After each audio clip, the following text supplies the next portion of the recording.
امام حسین کی زندگی میں آپ کو آج اس ہزاروں کے مجمع میں، اس نورانی محفل میں جس میں ایک ایک فرد کا چہرہ حضور کی اولاد کی محبت سے چمک رہا ہے، بہت کم لوگوں کو آسانی حاصل ہے آپ تشریف لائیں اور اس محبت سے اتنی بڑی تعداد میں آئیں۔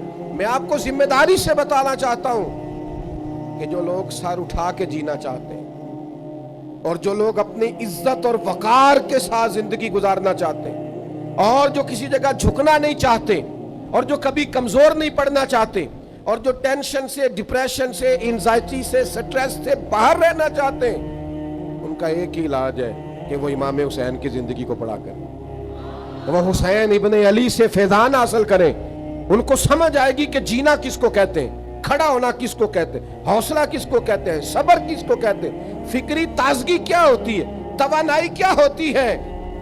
اور مجھے کہہ لینے دو، ان کو پتہ چلے گا، سیدہ کا لال بتائے گا کہ اطمینان کس کو کہتے ہیں، سکون کس کو کہتے ہیں، طبیعت کا ٹھہراؤ کیا ہوتا ہے۔ یعنی امام حسین کی مسکراہٹ، ان کا اطمینان، ان کا کربلا کے میدان میں سارے زخم کھا کے مسکرانا، یہ مار گیا تھا یزیدیوں کو، یہ تباہ کر گیا تھا یزیدیوں کو، کیونکہ وہ سچے تھے، انہیں سامنے جنت نظر آ رہی تھی، نانا مصطفیٰ کریم علیہ السلام کا استقبال کرنا دکھائی دے رہا تھا، انہیں نظر آ رہا تھا مولا علی مجھے سینے سے لگائیں گے، میری ماں سیدہ مجھے اپنی باہوں میں لیں گی، نظر آ رہا تھا، چونکہ سچے تھے، حق پہ تھے، لہذا جان بھی دی تو مسکرا مسکرا کے دی۔ ہم تو دشمن کو بھی پاکیزہ سزا دیتے ہیں، ہاتھ اٹھاتے نہیں، اسے اس کی نظروں سے گرا دیتے ہیں۔ ہے تھوڑا مشکل، مشقت والا، یہ جو شمر تھا نا پانی بند کرنے والا اور حضور کی اولاد پاک کو قتل کرنے والا، جب مختار سقفی کی فوجیں اس کے پیچھے لگی نا تو یہ دوڑا مدینے کی طرف، مضافات مدینہ میں دوڑتا دوڑتا دوڑتا دوڑتا ایک ایسے خیمے میں داخل ہوا جس خیمے کے اندر مصلی پہ امام زین العابدین تشریف فرما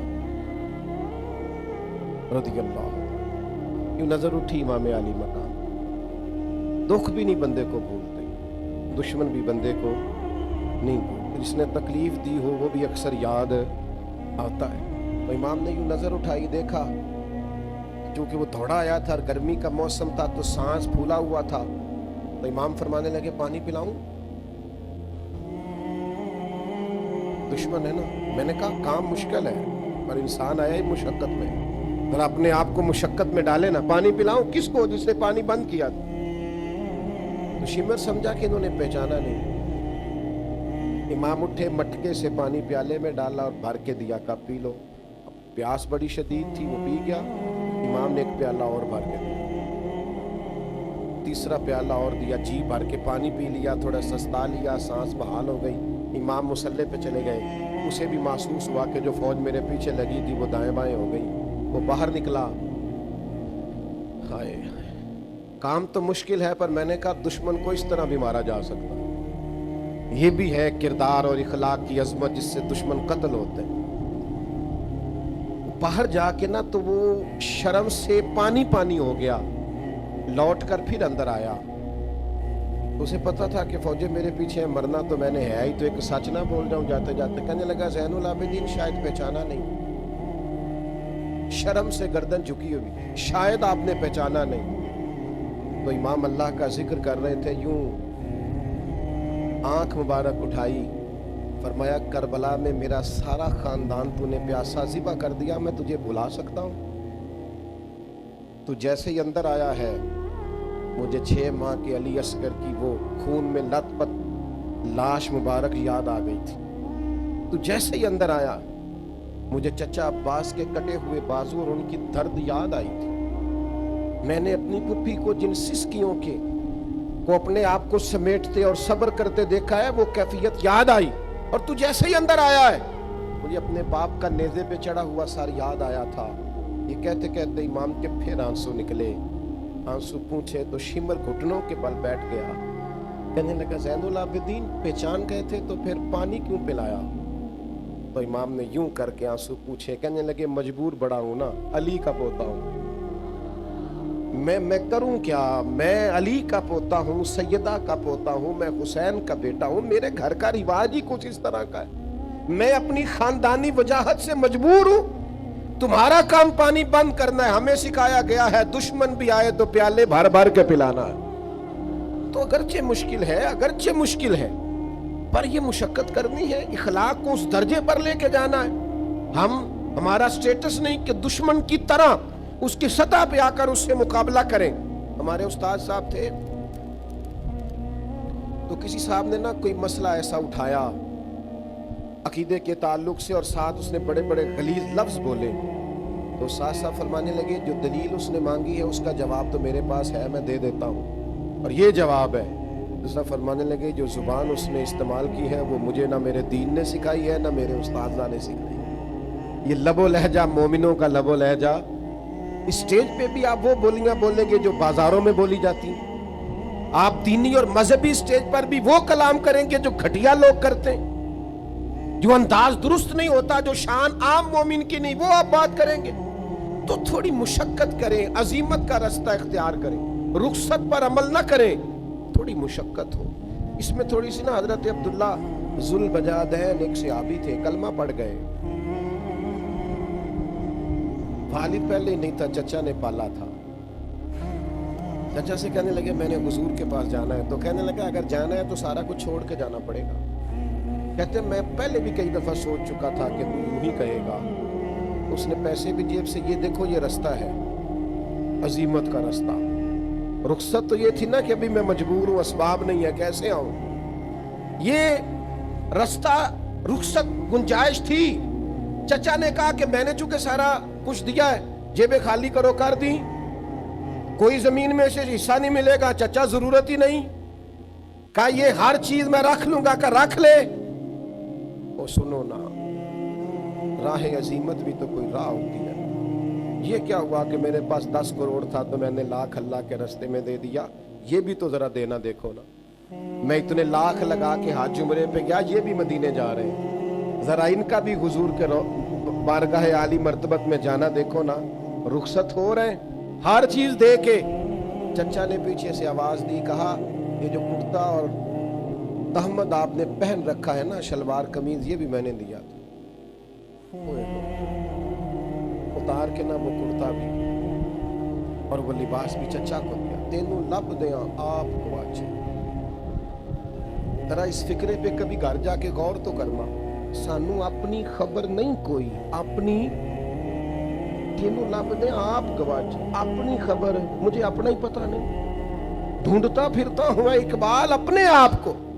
اب تو آپ ہی گویا مسافر، آپ ہی منزل ہوں میں، اب مجھے میرا پتہ بھی نہیں ملتا۔ سودا لینے کے لیے بازار گئے ہم، اور ہاتھ اس کے بکے جس کے خریدار گئے ہم، اور ان کی گلی میں ہم ایک کام سے گئے تھے، پھر ہر کام سے گئے۔ کہا یہ کپڑے بھی میرے ہیں، اتار کے دے دیے۔ ماں کے پاس آئے، پردے کے پیچھے کھڑے ہو کے کہنے لگے اماں ایک دن پہلے بھی تو میں بے لباس پیدا ہوا تھا نا، اور تو نے لباس دیا تھا تو میں پھر بے لباس ہو گیا۔ ماں نے 2 عورتوں والی چادریں دی، احرام کی طرح ایک باندھ لی، ایک اوڑھ لی۔ یہ راہ عزیمت کے مسافر رات کو مدینے پہنچے تو نبی پاک نے نام رکھ دیا ذوالبجادین، 2 چادروں والا۔ پھر لباس بھی ملا، پھر گھر بھی ملا، زندگی پھر رہی تھی بھٹکتی ہوئی، میری خانہ بدوشی کو گھر مل گیا۔ پھر حضور کی عالی مرتبت بارگاہ میں رہنے لگے۔ پھر ایک دن تیز بخار آیا، پھر روح پرواز کر گئی۔ صحابہ فرماتے ہیں اور راہ عظیمت اختیار کرنے والے اور حضور کے لیے مشقت سہنے والے، اور تیرے نصیبوں پہ قربان جائیں۔ مدینے میں رواج یہ تھا کہ جب قبر میں اتارنے کی باری آتی تھی تو کوئی قریبی اتارا کرتا تھا، پر ان کا تو تھا ہی کوئی نہیں۔ کون اترے گا؟ جنازہ بھی حضور نے پڑھایا، اور جب دفن کی باری آئی قبر میں رکھنا تھا تو مدینے والے رسول قبر میں اتر گئے، حضور قبر میں اتر گئے۔ پہلے لیٹ گئے، قبر کو دیکھا ٹھیک بنی ہے، پھر اپنے ہاتھوں پہ رکھا، پھر قبر میں اتارا۔ درویش کہتے ہیں میں مر گیا تو فرشتے میری تلاشی لینے آئے کہ کیا لے کے آیا ہے۔ پسے مردن فرشتوں نے جو تلاشی لی تو کیا نکلا؟ فقط ایک دل کے گوشے سے خیال مصطفیٰ نکلا۔ نبی کریم نے قبر میں چونکہ راہ عزیمت کے مسافر ہیں، اگر آپ وہ رستہ اختیار کریں جو رستہ اگرچہ مشقت والا ہے، اگرچہ کٹھن ہے، اگرچہ وہ رستہ مشکل ہے، لیکن بھائی امام علی مقام کا رستہ رخصت والا نہیں، جسے زندگی ہو پیاری وہ یہیں سے لوٹ جائے۔ میرے قافلے میں شامل کوئی کم ظرف نہیں ہے۔ آپ کو اگر اس راہ کا مسافر بننا ہے پھر تھوڑا سا نا ہمت کرنی پڑے گی، پھر ذرا پیروں کے چھالے سہنے پڑیں گے۔ سارا سال موج کرنا اور 10 محرم کو 2 دیگیں پکا کے کہنا میرے نام کا حسینی کوئی نہیں، اس طرح نہیں بنتا حسینی بنتا، یہ تو رستہ ہی بڑا مشکل ہے۔ میں آج نا جو بھی پنچایت بیٹھتی ہے نا اس میں ہر بندے کہتا ہے جی میں تو جی یزید کے خلاف لڑ رہا ہوں۔ اچھا وہ یزید ہے تو آپ معاذ اللہ حسینی ہونے کے دعوے دار ہیں؟ میں آپ کو بڑی ذمہ داری سے سوچ سمجھ کر عرض کرتا ہوں، تمام صحابہ کی عظمتوں کو سلام، ہر ایک کی قدموں کی خاک ہماری آنکھوں کا سرما، جہاں جہاں سے وہ گزرے، اہل بیت نبوت کا ہر فرد ہماری آنکھوں کا تارا، اور بڑا مشکل کام ہے حسینی بننا، بڑا مشکل، یہ راہ بڑا مشکل ہے۔ یعنی اپنے ہاتھوں پہ 6 مہینے کے بچوں کو اپنے سامنے روحوں کو پرواز ہوتے دیکھنا، کمر ٹوٹ جاتی ہے، لوگوں کے حافظے کمزور ہو جاتے ہیں ایک بیٹے کا جنازہ پڑھ کے، لوگ بہکی باتیں کرنے لگ جاتے ہیں، لوگ کہتے ہیں جب سے بیٹا گیا ہے نا اس کی طبیعت اور طرح کی ہو گئی۔ یہ بڑا بوجھ والا کام ہے زندگی میں نا، یہ رخصت والی راہیں تلاش کرنی چھوڑ دیں، ذرا اگلے مورچوں پہ بیٹھنے کا شوق پیدا کریں۔ ہوا اگرچہ تیز آئے گی، یہ چھوٹی چھوٹی مخالفت ہوتی ہے ہمارے علاقوں میں، ہمارے ذہن پہ سوار ہو جائے، اور چھوڑو یار، آپ راہ تو دیکھو، شکست کھائے تو شرم سے پانی پانی ہو، دعا کرو کہ دشمن بھی خاندانی ہو۔ آپ کسی مضبوط دشمن تو کوئی دشمن تو اچھا، آپ چھوٹی چھوٹی باتوں سے پریشان ہو گئے۔ اپنی زندگی میں وہ راہ جو عظیم، یہ دیکھو نا 2 صحابہ ہیں، احد کی رات ہے، حضرت سعد بن ابی وقاص اور حضرت عبداللہ بن جہش رضی اللہ تعالیٰ۔ صبح نہ احد کی جنگ ہونی تھی تو حضرت عبداللہ حضرت سعد بن ابی وقاص سے کہنے لگے یار صبح جنگ ہونی ہے، دعا نہ کر لیں؟ ٹھیک ہے کر لیتے ہیں۔ حضرت سعد دعا کر رہے ہیں، کہتے ہیں اللہ صبح میرا نہ کسی مضبوط دشمن سے مقابلہ ہو، وہ مجھ سے لڑے میں اس سے لڑوں، آپ دعا کر دیں۔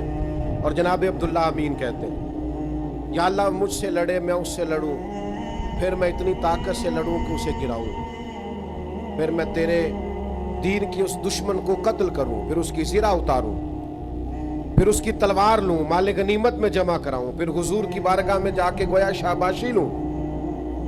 کہتے ہیں میں نے دعا کر دی، انہوں نے آمین کہہ دیا۔ اب حضرت عبداللہ کہنے لگے چل اب میں دعا کرتا ہوں تو آمین کہنے لگے اللہ سویرے میرا کسی مضبوط دشمن سے مقابلہ کرا، کہا آمین۔ حضرت عبداللہ دعا مانگ رہے، جناب سعد آمین کہہ رہے، کہا اے اللہ وہ مجھ سے لڑے میں اس سے لڑوں، کہا آمین۔ اے اللہ پھر نہ اتنی شدید جنگ ہو کہ وہ کافر مجھ پر غلبہ پا جائے۔ یوں آنکھ کھولی حضرت سعد، کہا میں نے تجھے تیری ہر دعا پہ آمین کہا نا، چپ کر کے آمین کہا۔ اے اللہ پھر وہ مجھے گرا دے، پھر وہ مجھ پر سوار ہو جائے۔ وہ کہہ رہے ہیں آمین۔ حضرت عبداللہ دعا مانگتے ہیں اے اللہ پھر نہ وہ مجھے شہید کر دے، انہوں نے کہا آمین۔ اے اللہ وہ شہید کر کے بس نہ کرے، پھر وہ میرے کان کاٹ ڈالے، میری آنکھیں نکال دے، میرا ناک کاٹ دے، میرے ہونٹ کاٹ دے، میرے بازو کاٹ دے، میرا وجود ٹکڑے ٹکڑے ہو جائے۔ اے اللہ جب یہ کٹا ہوا وجود لے کے اور یہ حصے بکھرے ہوا چہرہ لے کر میں تیری بارگاہ میں حاضر ہوں نا قیامت میں، تو پھر فرشتوں کے بیچ، اولیاء، انبیاء، صلحاء، اتقیاء، مومنین کے بیچ مجھ سے پوچھے عبداللہ تجھے کیوں شہید کیا گیا؟ تیری ناک کیوں کٹی، آنکھیں کیوں نکلی، تیرے کان کیوں کٹے، ہونٹ کیوں کٹے؟ تو مالک بس میری اتنی التجا ہے، مجھے توفیق دینا میں کہہ سکوں نہ میرا جائیداد کا جھگڑا تھا، نہ قبیلے کا جھگڑا تھا، نہ برادری کا جھگڑا تھا، مالک یہ میرے ساتھ جو ہوا ہے تیرے رستے میں ہوا ہے، تیرے رسول کے رستے میں ہوا ہے۔ بس میں چاہتا ہوں جے تو چڑھے آؤتے دار بھی نہیں، ਉਹ ਜੇ ਤੂੰ ਵਿਕਿਆ ਇਸ਼ਕ ਬਾਜ਼ਾਰ ਵੀ ਨਹੀਂ, ਏਡਾ ਸਸਤਾ ਸੌਦਾ ਪਿਆਰ ਵੀ ਨਹੀਂ, ਏਡਾ ਸੌਖਾ ਲੱਭਦਾ। ਮੇਰੇ ਜੀ ਹਜ਼ਰਤ ਸਾਹਿਬ ਮੇਰੇ ਨਾਲ ਬੜਾ ਪਿਆਰ ਕਰਦੇ ਨੇ, ਤੇ ਉਹ ਤੇ ਅੱਲਾ ਵਾਲੇ ਨੇ, ਉਹਨਾਂ ਦਾ ਤੇ ਕੰਮ ਹੀ ਪਿਆਰ ਕਰਨਾ ਹੈ। ਤੂੰ ਆਪਣੀ ਹਰਕਤਾਂ ਦੇਖ, ਕਈ ਜੰਗਲ ਗਾਣੇ ਪੈਂਦੇ ਨੇ, ਕਈ ਦੋਜ਼ਖ ਲੰਘਣੇ ਪੈਂਦੇ ਨੇ, ਜੋ ਇਸ ਮੁੱਲੋਂ ਵੀ ਮਿਲ ਜਾਵੇ ਤੇ ਇਹਨੂੰ ਸਸਤਾ ਹੋਰ ਵਪਾਰ ਵੀ ਨਹੀਂ। ਕੁਝ ਸਮਝ ਨਹੀਂ ਆਉਂਦੀ ਲੋਕਾਂ ਨੂੰ, ਉਹ ਕਾਹਦੇ ਨਾਲ ਸ਼ਹੀਦ ਕਰੇ, ਡਿੱਠੀ ਯਾਰ ਦੇ ਹੱਥ ਤਲਵਾਰ ਵੀ ਨਹੀਂ, ਪਰ ਉਹਦਾ ਖਾਲੀ ਜਾਂਦਾ